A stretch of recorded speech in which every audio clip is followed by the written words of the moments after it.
Dis lekker om saam te wees. En veral vandag, waar ons kyk na een van die merkwaardigste stukke literatuur wat daar ooit geskryf is.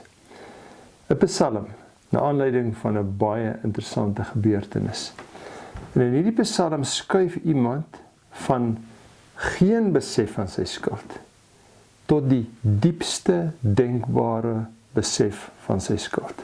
Dieselfde gebeurtenis, eers geen skuldbesef en dan skuif hy na 'n geweldige skuldbesef en gee vir ons baie belangrike merkers oor die rol van sonde in ons lewe. Ons gaan Psalm 51 saam lees. Here, die woord is kosbaar. Is vir ons heilig, want U is by ons wanneer ons dit oopmaak. En U vat ons aan die hand en U leer ons. U wys met die vinger na elke letter. En U gaan besoek ons hart en U raak ons aan op plekke wat niemand anders kan nie. Dit is heilig en kosbaar. Wil U nou vir ons leer. Ons bid dit in Jesus se naam. Amen. Psalm 51 vir die koorleier, 'n Psalm van Dawid. Na aanleiding daarvan dat die profeet Nathan na hom toe gekom het oor sy oorspel met Batsheba. Wees my genadig, o God, in U troue liefde. Wis my oortredings uit in U groot barmhartigheid. Was my skoon van my skuld. Reinig my van my sonde. Ja, my oortredings ken ek en van my sonde bly ek altyd bewus. Teen U alleen het ek gesondig. Ek het gedoen wat verkeerd is in U oë. U uitspraak is dus reg en U oordeel regverdig. Ek was al skuldig toe ek gebore is, met sonde belaaid toe my moeder swanger geword het. Maar U verwag opregtheid diep in 'n mens se hart. Laat ek dan diep in my binneste weet hoe U wil dat ek moet lewe. Neem my sonde weg, dat ek rein kan wees. Was my dat ek witter as sneeu kan wees. Laat my weer blydskap en vreugde belewe. Vers 14. Laat my weer die blydskap ervaar van iemand wat deur U verlos is. Laat my U weer met toewyding dien. Vers 18. 'n Offer vra U nie, anders sou ek dit bring. 'n Brandoffer wil U nie hê nie. Die offer wat U wil hê, o God, is verootmoediging. U sal 'n hart vol ootmoed en berou nie gering ag nie, o God. Tot sover. Hierdie merkwaardige verhaal, die agtergrond van Psalm 51, vind ons in 2 Samuel, vers 11 en 12. Waar vertel word dat Dawid op 'n hoogtepunt in sy regering, in die lente, in sy paleis is. Hy het 'n middagslaapie gehad en hy voel lekker uitgerus en hy stap daar op sy paleis se dak rond. En die tyd van die jaar, sy leer is weg, Joab, sy generaal is weg met die soldate. Hulle het 'n veldslag op daai stadium teen van hulle ou vyande, die Ammoniete. En hulle doen baie goed in die veldslag, die berigte wat hy kry. Hulle is op daai stadium besig om die Ammoniete se hoofstad te beleer. En hy voel goed na sy middagslaap. En terwyl hy so rondstap en so kyk oor die stad, sien hy skielik maar, daar's 'n vrou en sy is besig om te bad. En hy kyk geïnteresseerd en skielik is hy verveeld en hy dink, nou weet jy wat, ek sal haar 'n bietjie beter wil leer ken.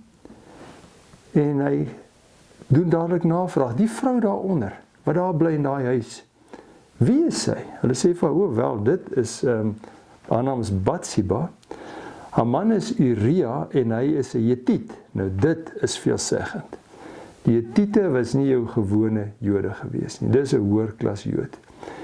Die Jetiete het 'n baie interessante agtergrond. Vir omtrent 1000 jaar voor Dawid se tyd al, was die Jetiete 'n baie prominente volk gewees, hoofsaaklik in Turkye, waar hulle ongelooflike dinge gedoen het.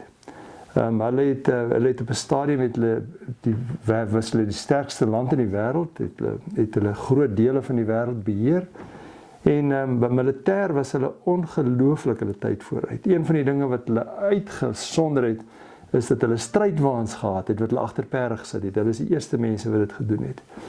Maar hulle het baie ander vaardighede gehad, rondom literatuur byvoorbeeld, die goed wat geskryf is daai tyd, die ontwikkeling van taal en van skrif.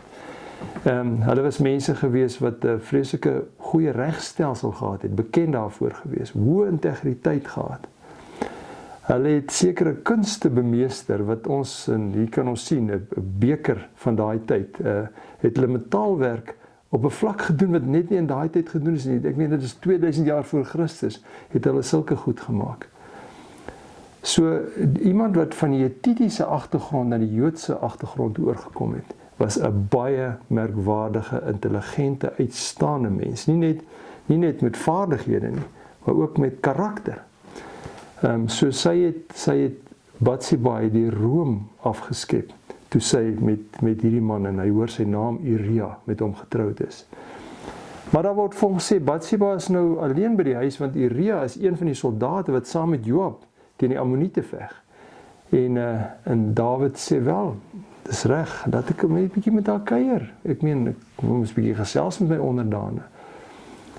Maar die kuier ontwikkel baie vinnig in iets wat nie gesond is nie. En Dawid slaap met die vrou. En sy is weer terug na haar huis toe, en sy stuur vir hom 'n berig. Ek is swanger, en jy is die pa.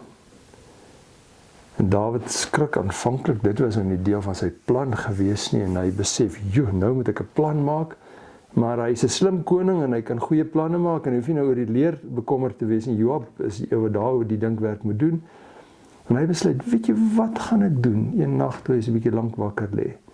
Ek gaan Uria laat kom, en dat hy net bietjie by sy vrou bly, en dan sê ek net wel, dis hulle kind. En so gee hy opdrag vir Joab om Uria vir hom na Jerusalem toe te stuur. Toe Uria daar aankom, hy het hom welkom en sê, "Sjoe Uria, dankie man, jy's 'n Hetit, jy weet dat julle beter na goed kyk en meer betroubaar vir my inligting kan gee. En ek wil net by jou hoor, hoe gaan dit met die veldslag? Hoe loop die dinge? Jy weet met Joab, en wen julle daarin, en hoe gaan dit met julle?" En Uria vertel nou maar hoe dit daar gaan. En Dawid sê, "Sjoe, dankie, dit is nou lekker om nou te weet wat aangaan, die feite te hê. Weet jy het nou al die moeite gedoen, jy kom van daar af. Die dag is lank. Jy het lank met my tyd spandeer. Jy nie vanaand bietjie by die huis gaan bly nie. Jy kan lekker bietjie by jou vrou kuier voor jy teruggaan." En Dawid Uria sê, "Nee goed, ek sal dan maar vanaand nog nie slaap. Hy sal moet sê wanneer ek moet teruggaan." En hy's uit. En Dawid besluit, weet jy wat? Ek gaan nog 'n geskenk ook saam met hom stuur. As hy nou by die huis aankom en hy het 'n ding wat hy vir sy vrou gebring het, dink net hoe gaan dit daar bly maak oor sy tuiskoms. En so stuur hy die geskenk ook saam. Die volgende oggend, toe hy nou navraag doen hoe dit gaan het, sê die knegg wat hy gevra het, luister, ek net vir jou sê, maar Uria het nie by die huis gaan slaap nie. Hy het hier voor in die tempel, in die paleispoort het hy geslaap, saam met die slawe wat daar slaap. Dawid sê, nou hoekom doen hy so iets? Ek verstaan dit glad nie. En net daar laat hy Uria kom en sê vir my, Uria, jy kan by die huis gaan slaap het. Ek het jou toestemming gegee. Hoekom slaap jy hier? Hy sê vir hom, koning, hoe kan ek by my vrou slaap? Lekker by die huis wees, saam met haar eet en fees vier. En ons soldate is op die front. Hulle slaap nie in gerief vanaand nie. Hulle kry swaar. Ek is een met hulle. Ek is deel van hulle. Dawid dink, dit is nou 'n bietjie ingewikkeld. En hy Uria wil teruggaan. Hy sê nie, wag nog so 'n bietjie. Ons reël nog die geleenthede vir die teruggaan en so aan.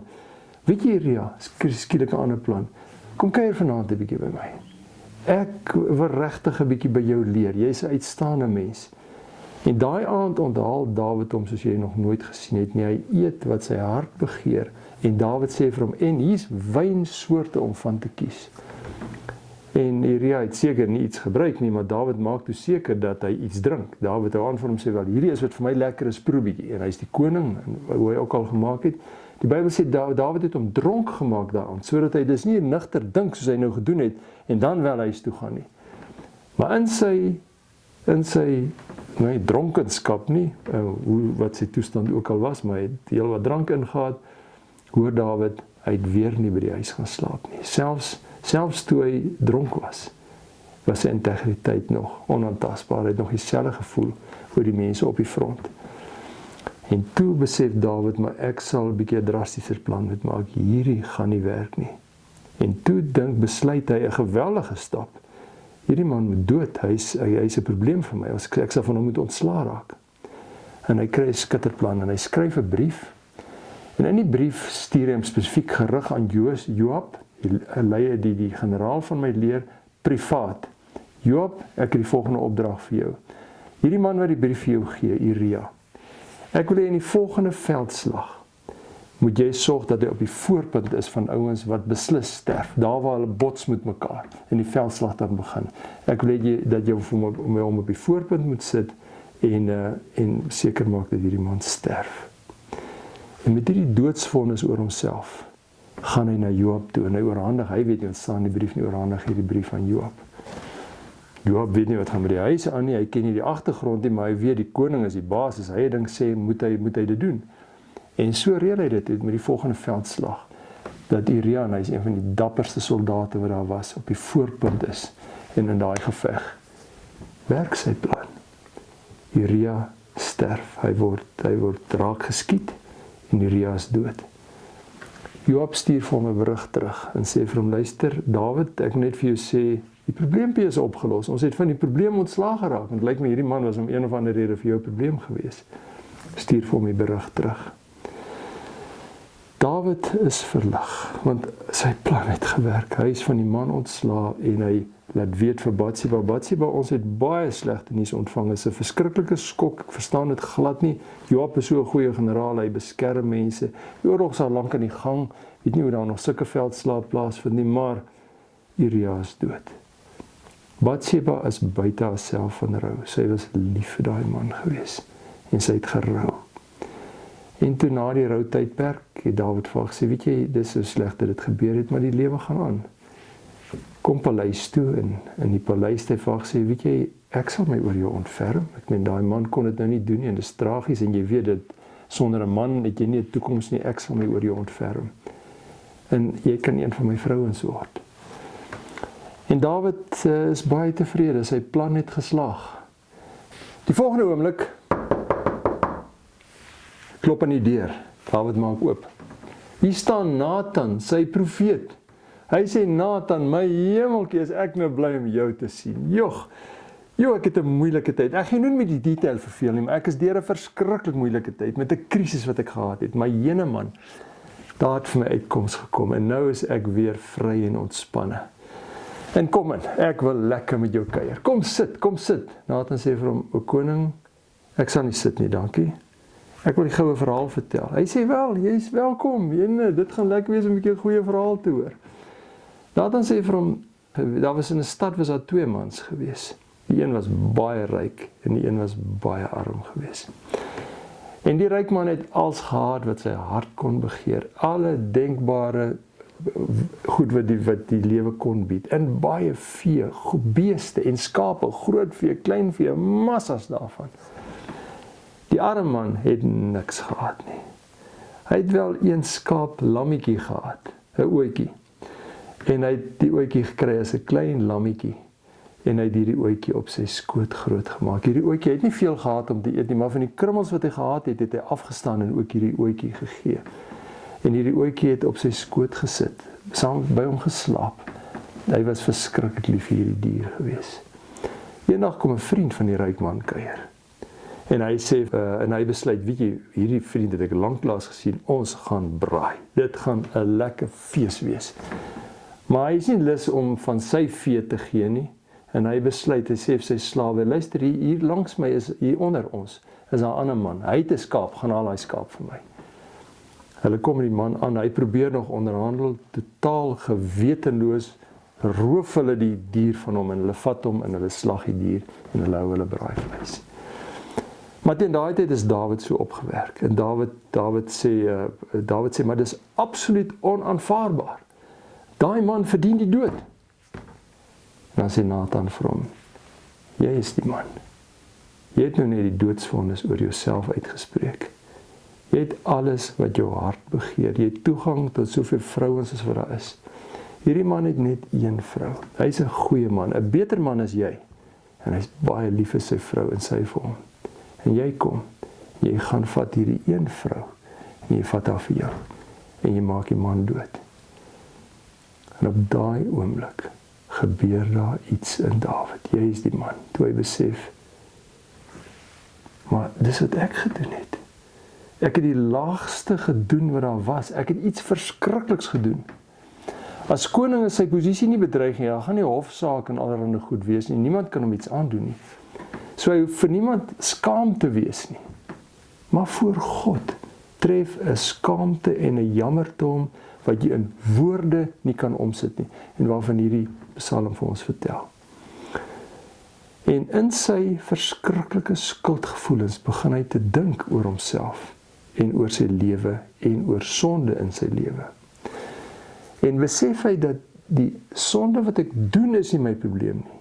Diep binne in my is daar 'n kiem, is daar 'n bron wat sonde tot gevolg het. En hy begin lank te dink, ek meen, hoe het ek so fout gemaak? Hoe het ek daarby uitgekom? Wanneer het dit begin? Wanneer het die eerste keer lus gehad om sonde te doen? En hoe verder hy terugdink oor sy lewe, hoe verder meer besef hy, maar ek het dit nie aangeleer nie. Ek is daarmee gebore.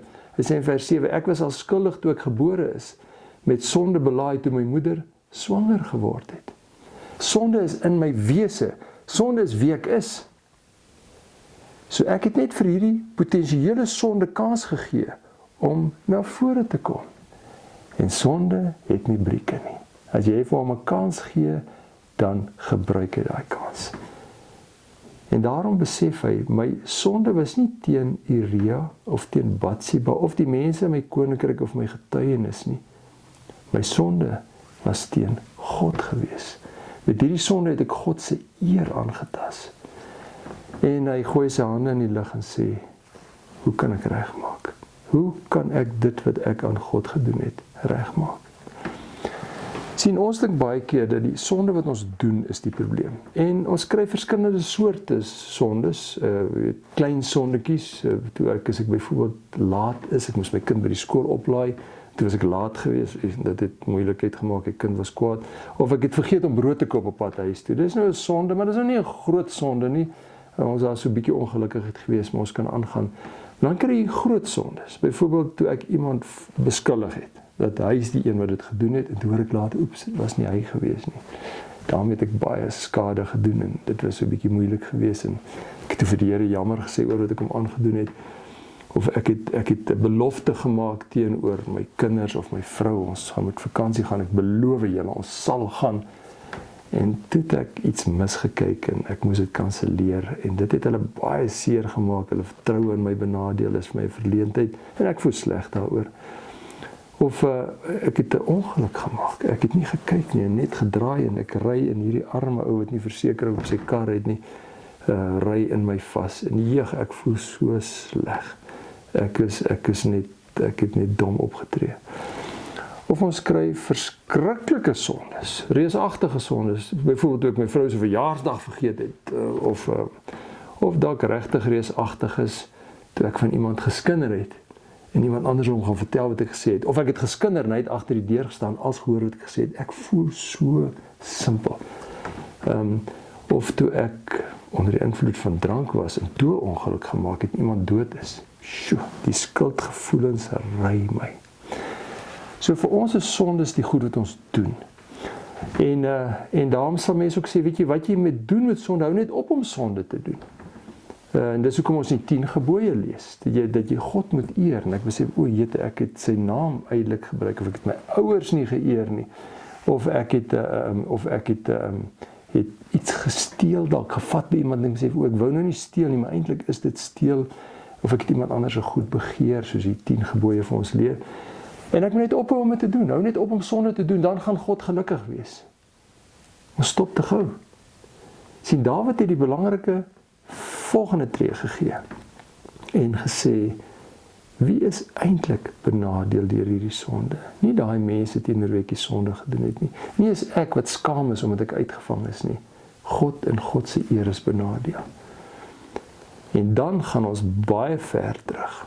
Dan kom jy op 'n punt waar jy huil oor jou sonde. Nou ja, ons doen sonde en ons voel skuldig, ons wil nie sommer huil oor ons sonde nie. Dis die punt waar God my wil kry. Hy wil my op daai punt kry waar ek besef, ek het nie 'n kans nie. Ons het nou laasweek 'n bietjie geluister na die fariseer en die tollenaar. Die tollenaar sê, ek sondaar, wees my genadig.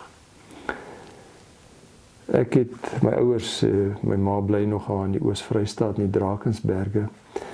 En in een slag het ons in die Drakensberge, in die Drakensberge gaan stap.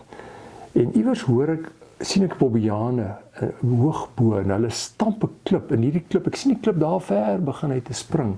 En nou kom die klip spring maar nie. Volgende oomblik kom daai klip hier voor my verby met 'n verskriklike spoed. Ek het nie besef 'n klip gaan so vinnig gaan hier teen die berge af nie. Mense herinner jou aan ouers wat vir hulle kinders sê, julle moenie klippe gooi op 'n berg nie. En dit laat my dink aan 'n situasie waar ons gaan berg klim. Ek is 'n jong kind en my pa is ver agter. Ek is te vinnig, ek hardloop vooruit. En ek weet nou my pa het gesê mense moet nie klippe gooi nie, maar ek meen nie is niemand nie en ek is alleen en hulle is ver agter. Hulle gaan nog lank vat om by my te kom. En ek vat 'n klip en ek gooi hom teen die berg af en ek sien hy begin so te spring al hoe hoër, al hoe vinniger en hy's daar oor 'n afgrond. En dit word 'n lekker speletjie, hoe sal 'n groter klip wees? En ek vat 'n groter klip en ek lig hom op en ek gooi hom af en hy val so en hy val weer en dan begin hy rol en dan gaan hy en hy's oor die afgrond. En so gooi ek 'n klomp, die grootste klip wat ek kan kry, gooi ek hier af en hulle rol en dis vir my ongelooflik lekker om dit te sien. En toe besluit ek maar kom ons kyk bietjie wat my limiete is en ek sien 'n rots wat daar is en ek kom agter maar as ek my rug teen 'n groot rots sit en ek stoot hierdie klip met my bene en ek kan dit reg kry om hom oor te kry. Dink dit hoe gaan dit wees? En ek kry dit reg en ek sit my bene en ek sit als in hy begin so sy balans verloor en hy begin hier ding hy val sy eerste val. So 'n harde slag. En hy begin so stadig omrol en hy val nog 'n slag. En hy begin hierdie ding momentum optel. En jy sien hoe hy ander klippe saam met hom vat en hoe hy van die plante voor hom wegvat. En hierdie klip tel momentum op en hierdie hele klomp goed is daar oor die afgrond. En ek sien dit was nogal indrukwekkend. En ek gooi nog 'n klomp klippe af. En terwyl ek so besig is, my pa kom toe nader. Hier kom 'n ou hier op met die berg. Maar hy is bebloed en hy's moeg en hy kom by my sê hy van jou kop af, wat maak jy? Ons is besig om te kamp hier onderkant. Jy het mense al doodgegooi. En kan jy nie dink nie? En net toe kom my pa aan. En ek besef, o my hemel, nou het ek moeilikheid wat ek nie weet hoe ek dit gaan opruim nie. En ek sê, weet jy, en dis het ons baie keer met God doen, pa, gaan jy net gaan net saam met hierdie oom hoor, want my pa is so uiteindelik die moeilikheid. Ek sal 'n pak kry, maar my pa het die verantwoordelikheid. En so maak ons baie keer met God ook, om vir hom te sê, Here, ek het nou hierdie klomp sonde gedoen, vergewe dit om Jesus ons wil, amen, en kom ons gaan aan, sê amen en dan gaan ek aan. En dis wat God vir my sê, wat my pa vir my so sê, nee, kom saam. En dan gaan ek saam met hom af daarna onder toe, en ek sien wat veroorsaak is deur my sonde. Ons besef baie keer nie die langtermyn gevolge van sonde nie. Wat 'n klein sondetjie nou is, met tyd, en hoe iemand onseker is en bang is, word 'n kind, iemand wat later 'n swak selfbeeld het, of iemand wat nie vertroue het in ander mense nie, iemand wat nie wil waag nie, iemand wat nie vertrou ander mense in 'n verhoudings vertrou nie, want ek het op 'n kritiese stadium net sommer uitgeklim, sonder om dit reg te doen. Wat dit ook al mag wees, vir my mag dit klein wees. En God wil hê dat rondom sonde ons die volledige konsekwensies van ons sonde bedink en besoek. Partykeer is dit goed wat ons nie van geweet het nie en uitvind, ander keer is dit goed wat nie gebeur het nie. Maar ons het met sonde geheel en ons sonde was vir ons deel van ons persoonlikheid, dis maar hoe ek is. En het nie besef, as hierdie aangaan, is die potensiaal daar dat dit en dit kan gebeur nie. En dan bring dit my by die behoefte dat ek vir God sê, Here, ek wil na U toe kom en vir U sê, ek het U benadeel. En dis die wese van sonde. God se plan met die sonde beteken dat ons nie maar net sommer goedkoop daarvan ontslaa raak nie. Sonde trek my in en met sonde gaan ek saam na God toe. En daar sit ons en bid ons Dawid se gebed. En ek wil vir jou vra om Dawid se gebed weer saam met my te bid. na my sonde, wat 'n sonde dit ook al is, waarvan die Here my bewus maak, is hierdie wat ek bid. Wees my genadig, o God, in die troue liefde, wis my oortredings uit, in die groot barmhartigheid. Was my skoon van my skuld, reinig my van my sonde. Teen U alleen het ek gesondig, ek het gedoen wat verkeerd is in U oë. U verwag opregtheid diep in 'n mens se hart. Neem dan my sonde weg, dat ek rein kan wees. Was my, dat ek witter as sneeu kan wees. Ek wil weer blydskap en vreugde beleef, Here. Ek wil die blydskap belewe van iemand wat besef dat God hom verlos het van sonde. En ek wil U met toewyding dien. Die offer wat U wil hê is verootmoediging. U is hart vol ootmoed en berou, nie gering ag nie. Here, ons kom met ons niksheid, ons ellende na U. En by ons is net 'n kreet op ons lippe. Dankie, Jesus. Here, ons wil nie lig met sonde omgaan nie. Ons wil nie maklik daaroor praat nie. Ons wil dit nie verskoon nie. Ons wil dit haat met 'n passie. Want uiteindelik benadeel dit U. Dankie vir die plan wat U kom maak het. Dankie dat ons met ootmoed en berou na U kan kom. Dat U ons volledig vergewe.